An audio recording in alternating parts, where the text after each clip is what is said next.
Welcome back to Only Talk Sports. We talk sports every single day, or at least we try to. I'm your host, Jeffrey, and subscribe to the channel if you like sports content and hit that notification bell so you never miss another video. Now, college football's coaching carousel is wild right now. It's getting crazy. There are coaches being hired and fired, and moves are being made all over the place. And right now, I'm going to go over all these coaching decisions by these schools and see who's been hired where and what's going on right now, and even address some of the rumors that haven't been official just yet. Now, Nebraska has hired Matt Rhule as their next head football coach. And this is an interesting decision because even though a lot of people were calling for this to happen about a month ago, Matt Rhule to Nebraska, that it was a done deal. Everybody knew that he was going to go there.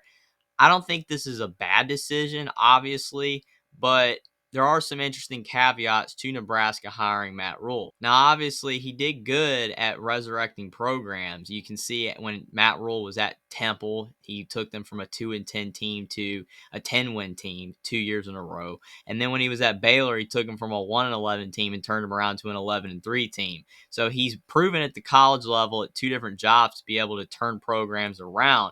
But when he went to the NFL, he really struggled. And obviously, that's not a great comparison to show because when you're in the NFL, it is different than coaching in college. There's a lot of different responsibilities that you have to go through, and there's a lot of different things you have to deal with. So him struggling with the Carolina Panthers does not suggest to me personally that he will not succeed at Nebraska. But they gave Matt Rhule an 8-year deal. It's an 8-year deal, and they obviously a lot of money. And I think that, Nebraska thinks Matt Rhule is really going to succeed, but they gave Scott Frost a super big contract as well, and it didn't work out. So I think that Nebraska probably should have given Matt Rhule a smaller contract, but it is what it is. Hopefully it will work out with Matt Rhule at Nebraska. I think Matt Rhule will be able to turn Nebraska around. Those are my initial thoughts. Obviously, we do not know when a coach is hired how it's going to turn out, but based off of what he's done at Temple and Baylor, you would assume he's going to be able to turn Nebraska around, but I think Nebraska should have given him a smaller contract to start with. Now, up next, we're up to Lane Kiffin, where Lane Kiffin looked like he was going to Auburn, and Ole Miss fans were in a panic mode because, you don't want him to leave to go to Auburn. Is Ole Miss going to still be a relevant program? Well, Ole Miss has proven that they've put their money where their mouth is by giving Lane Kiffin a contract extension. And even what it says, Lane Kiffin says money was never a factor in his decision to stay at Ole Miss. It definitely probably was. Obviously, he was making a lot of money at Ole Miss, but he was going to get paid more at Auburn. But all that got leaked out. I'm not sure, and we don't know, but I think that Lane Kiffin really thought about the tarmac. I think that USC, and getting fired at USC, he probably knows that he would have gotten fired at Auburn if he wasn't able to turn it around. He's got a much easier and better job at Ole Miss where the fans love him. As long as he continues to win at least 6, 7, 8 games a year, he'll be fine. Where at Auburn, the expectations are much higher and the leash is much shorter. So I'm not saying that's why Lane Kiffin decided to stay. I don't know if it was because the information got leaked, and I'm not saying it has anything to do with the fact that Auburn, he was thinking of USC where he would get fired quick. But again, Lane Kiffin is beloved at Ole Miss, and he has a good thing going, as you can see his record at his past stops. But you see at Ole Miss what he's done so far. He's had decent records, and I think that Ole Miss fans are going to be very satisfied as he's able to go 7, 8 wins a year. And at Auburn, it's going to be much different. I really believe that Lane Kiffin thought about that, and that's why he's staying at Ole Miss instead of going to Auburn. Now, our next coach, this is kind of a shock. And a lot of people, if you would have said this 3 years ago, 3, 4 years ago, you would have never thought this would have happened. It's almost like this news has floated under the radar with all the other moves that are being made right now. But Stanford football coach David Shaw has resigned after 12 seasons.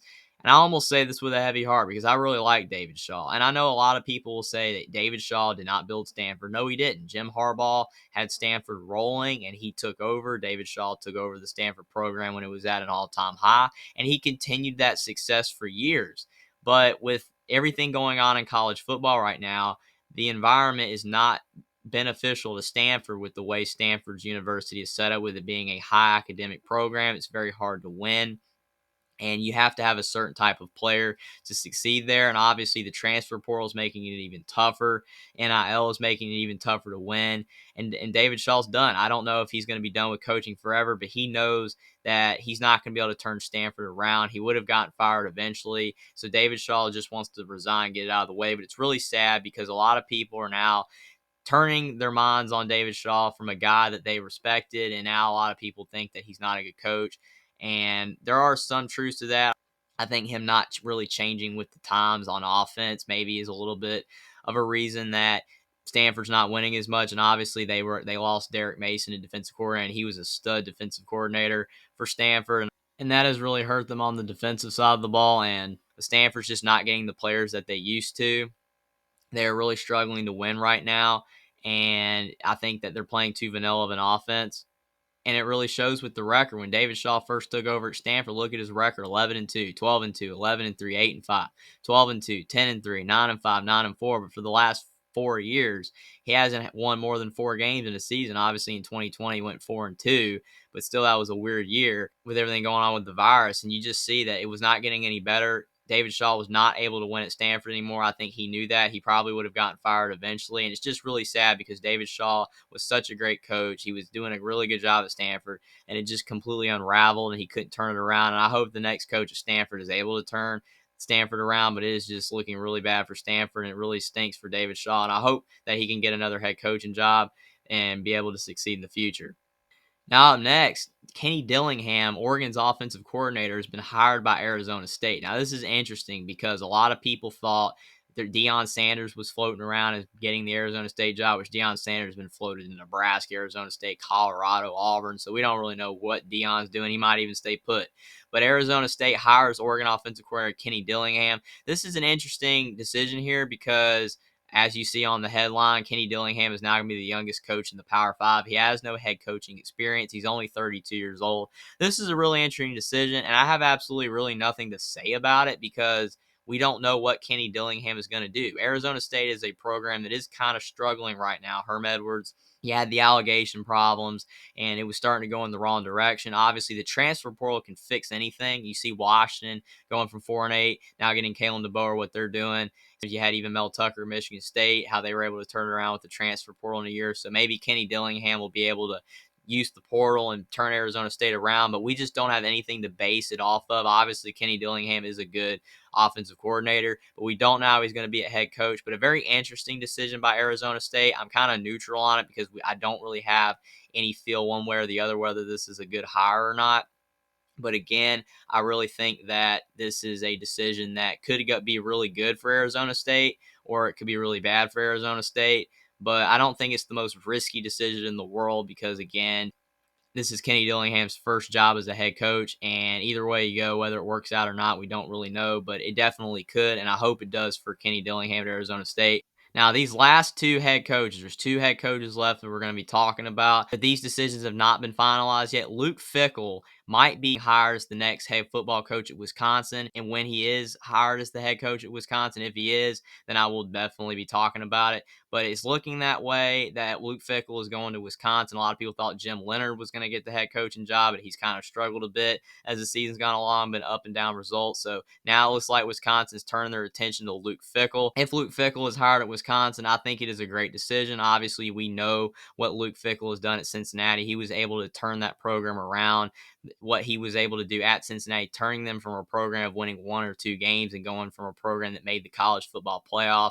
It's still a super solid program this year. I think this will be a great hire. I mean, obviously anything can go wrong. You look at a guy like Scott Frost, how he was at UCF, and then it did not work out at Nebraska. But you look at Luke Fickell, he's been consistent at Cincinnati. He's been able to win a lot of big games and get a lot of great players at Cincinnati. I think he will do fine at Wisconsin. Obviously, head coaching jobs, anything can go wrong and it cannot work out.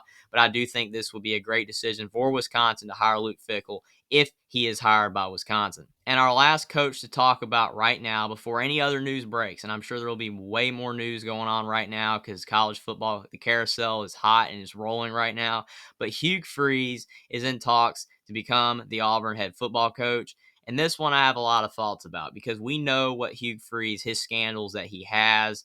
Obviously, he was at Ole Miss, and then he got fired for a lot of reasons.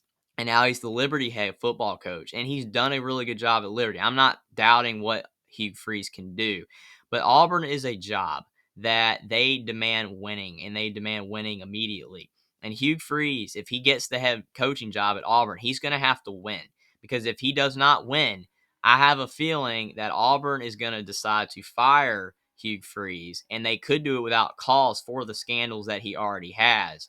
And that would be kind of ridiculous because Auburn already knows that he has scandals, but then they would fire him and give him absolutely nothing because of the scandals. Again, I'm not trying to sell short Auburn, but I'm just saying that Auburn has a short leash. They fired Brian Harsin in less than a year and a half, and they thought about firing Brian Harsin without cause over a scandal that wasn't even proven to be true. But Hugh Freeze has scandals, so it could very well be the case if he decides to take the head coaching job, then he could get fired without cause for his scandals. That's why, to me, it'd be better if Auburn hired somebody like Deion Sanders or even Cadillac Williams, because I think it would be very dumb of Auburn to hire a guy that has scandals. And if you don't support him off the bat, like you didn't with Brian Harsin, you're going to fire him. And if you fire him without cause for scandals that he already has, but then say that, oh, well, he did this, is new or whatever, and just fire him without cause, that would be kind of ridiculous. So if this happens, hopefully it works out for Hugh Freeze. Hopefully it works out for Auburn. But I don't want to see what I've said to happen because that would just be ridiculous. So hopefully Auburn makes the right decision,